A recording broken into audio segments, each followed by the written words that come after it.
Fat cat bankers will have their bonuses cut. That's the promise from the business secretary, Vince Cable. There's been a massive increase in executive pay, completely unrelated to the performance of the companies, and that's wrong.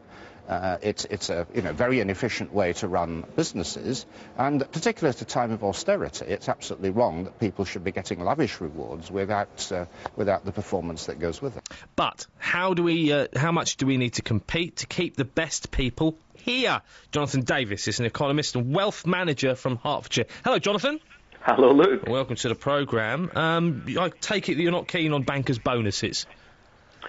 I think people should be paid what they deserve. I think it's important to say that Vince Cable was not specifically talking about bankers' bonuses. He was talking about senior executives in large companies like FTSE 100 companies, which have been earning absolute fortunes. In fact, in the last 10, 12 years, FTSE 100 chief executive pay has gone up 400%, while the share prices have fallen 25% in the last 11 years. So no, I'm perfectly happy for people to earn an awful lot of money, but I expect their share prices to go up as well, and I expect the rest of the company to be doing well as well. Listen, I have to try and put as much balance to this interview, this conversation as possible, because I don't think there's much that we disagree about here, to be totally honest with you. The word bonus, a bonus would imply that you are giving something a little bit extra for doing something quite well. The bonuses just don't seem to run along those lines, do they? They seem to be given as a matter of course. In fact, the bonus, you could also put it into the the application for somebody who's going for a new job. You will receive this as a salary and you'll get this bonus. Well, it's not a bonus if they're not going to achieve the targets. Indeed, they're signing on fees, I guess a bit like what happens in the football transfer market. You get a vast amount of money on a weekly basis, as well as a massive lump sum just for moving clubs. As I say, okay, if we focus on bankers' bonuses then, the problem with the massive amount of money these guys have been earning is that they've been earning it based on the current year profits that they have been creating, and no doubt they've been creating profits. The problem is the profits were illusory.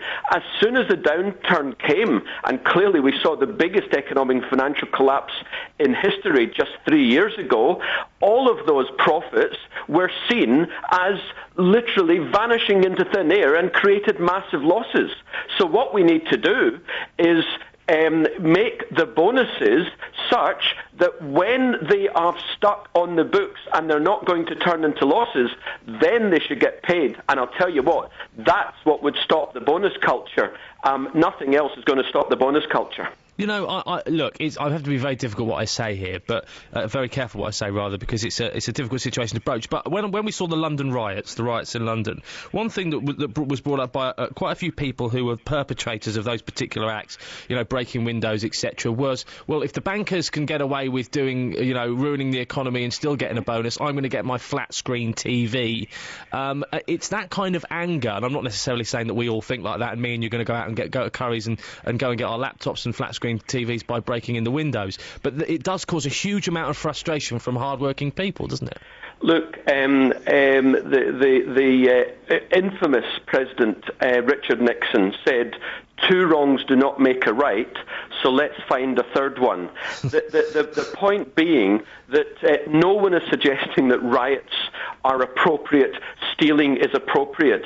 I will say, however, that the bankers have fraudulently looted our economy, and I say fraudulently because they got the coercion of governments, the coercion of ratings agencies to rate their securities as AAA, mortgage-backed securities, subprime mortgages, and so on and so on, right across the world, including and probably in particular in Canary Wharf, and they clearly were not AAA rated, they were junk, and they're still junk. And then you add on things like lending to the likes of Greece vast amounts of money at a rate of interest the same that was being loaned to far more successful Germany. Yep. There was no way that money was ever going to be repaid. They do not deserve the bonuses. They've been looting our economy, and it needs to stop. We need to ban bank bailouts as soon as possible.